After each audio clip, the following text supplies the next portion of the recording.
Hey guys, welcome back. In this video I want to give you my opinion on some of the changes that have occurred in the game in the new patch. There's been some buffs and some nerfs and lots of new equipment. And it's been a while and I've had a chance to play the game and I've had a chance to watch a lot of your replays. And I want to talk to you a little bit about what I think is going on. Wargaming is a very smart company, sneaky and smart. And let's just get into it here. We're watching a game here in the EBR. The EBR, as you know, has been nerfed because it was basically overpowered in every way and needed to be nerfed. So in this particular patch it was. But I've gotten a lot of replays from you guys, and it seems to be better than ever. As I could almost go out on a limb and say it's performing even better than it was before. We're just looking at this replay here, and I'm just looking at the mini-map, and have a look at the view range circles. This is a nerfed EBR.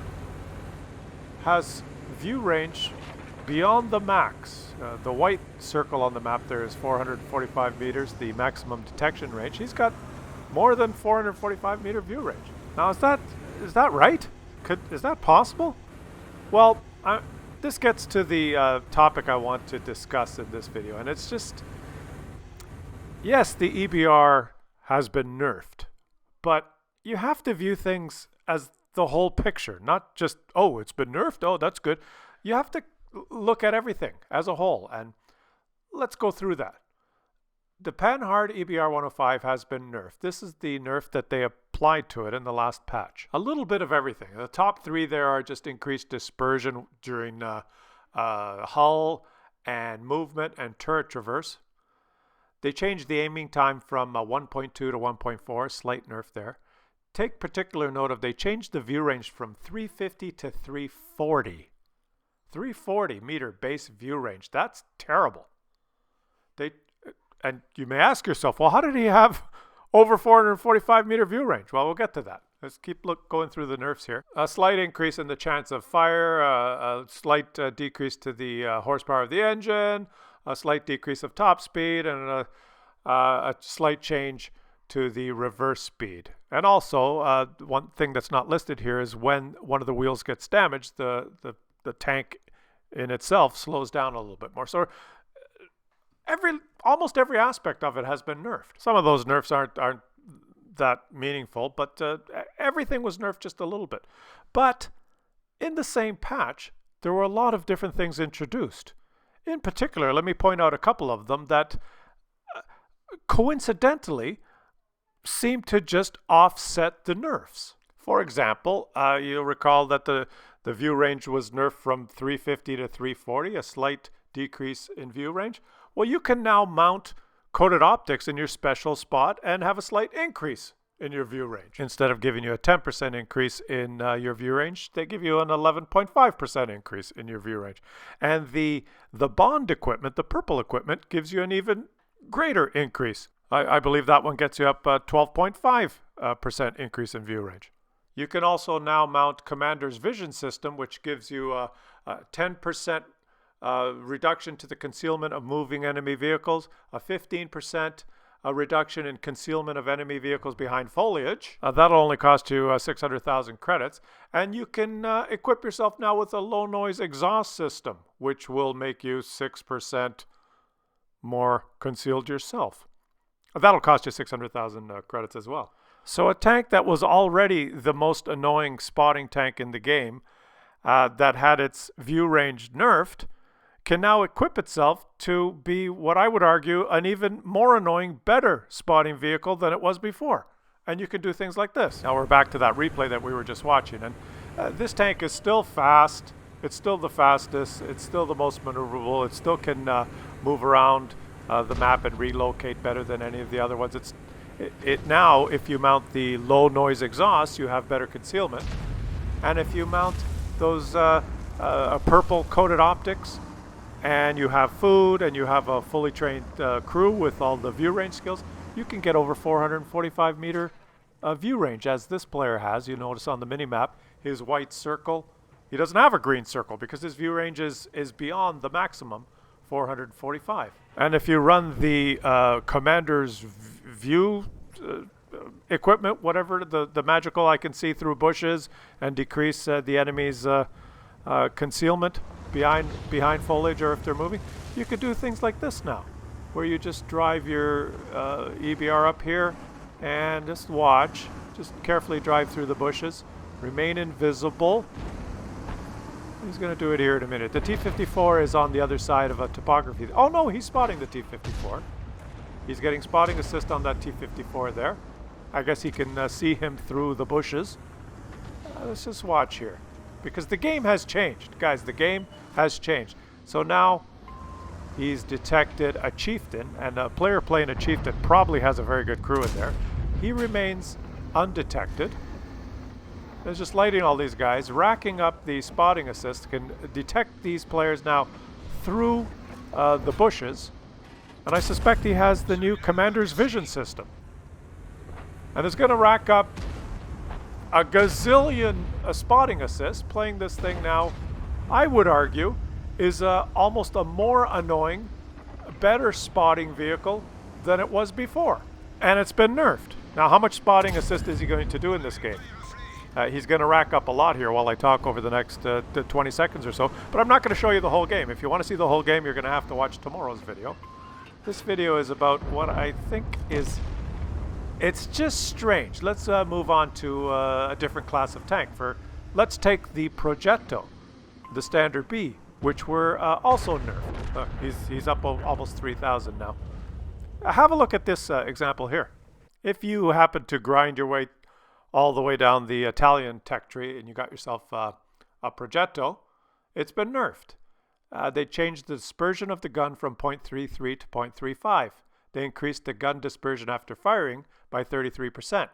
They changed the aim time from 2.1 to 2.5, and they changed the turret traverse speed from 36 to 34. Just slight nerfs to everything to do with the gun handling, basically. So you work hard and you grind all the way to tier 10, and then you got to bend over and take it up the ass and get nerfed. But at the same time now, you can fork over 600,000 credits and you can get yourself improved aiming, which will decrease the aiming circle size by 5 or 7%, depending on where you mount it. Well, that kind of makes up for the nerf to the aim time, doesn't it?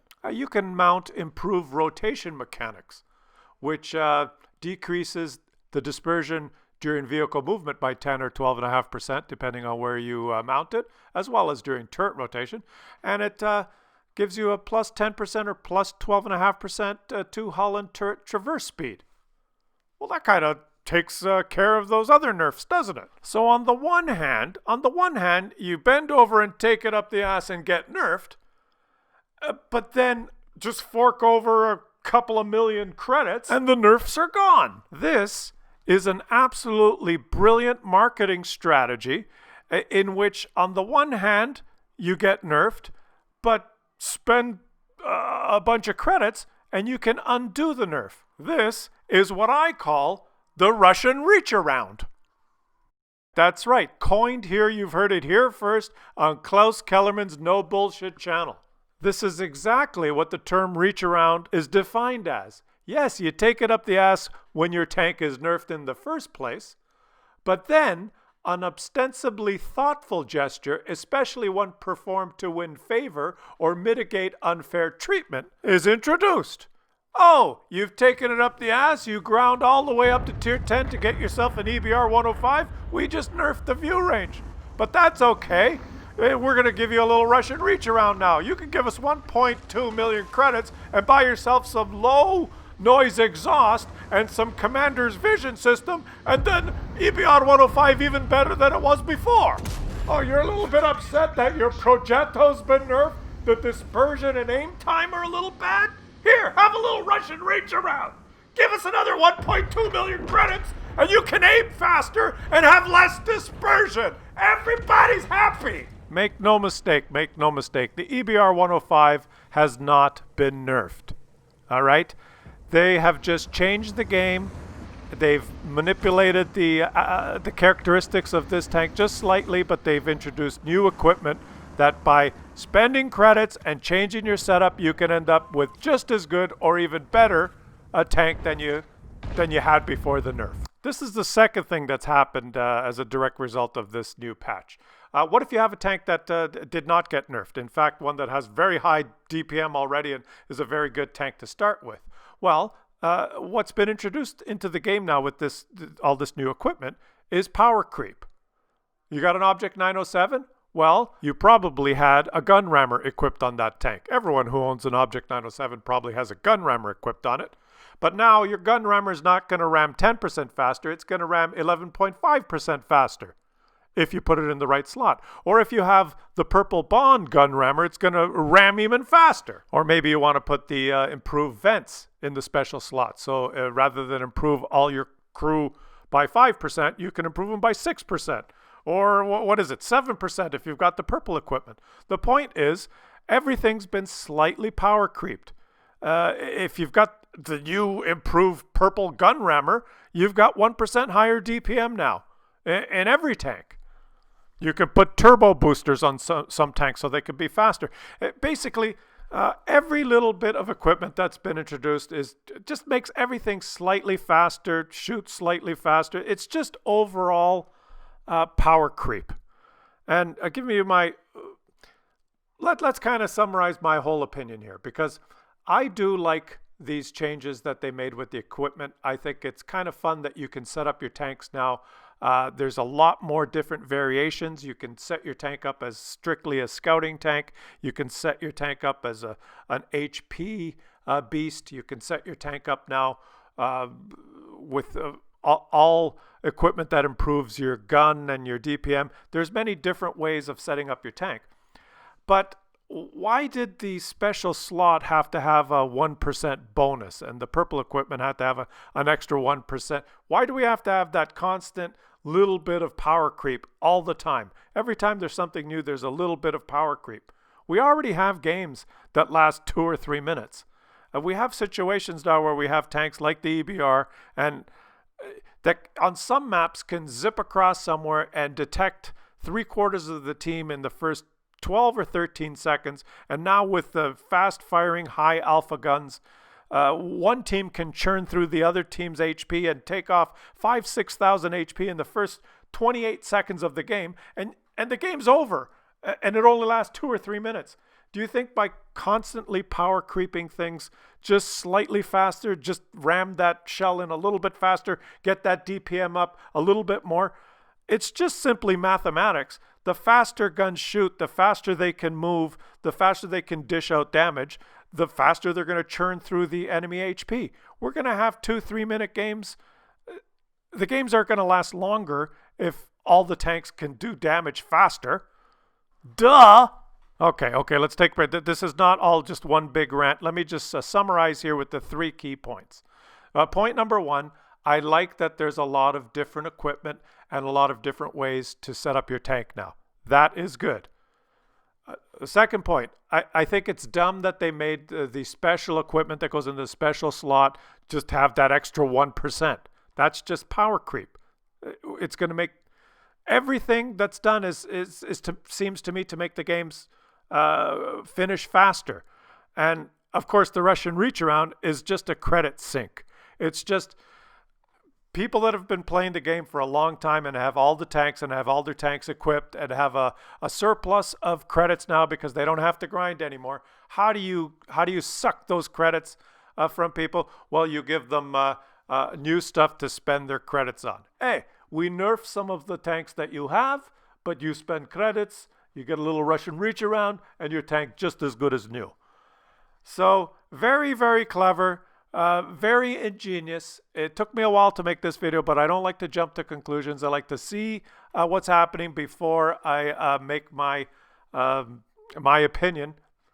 And from the replays that you guys are sending me and from the results on just the EBR 105 that's been nerfed, don't kid yourself. It hasn't been nerfed.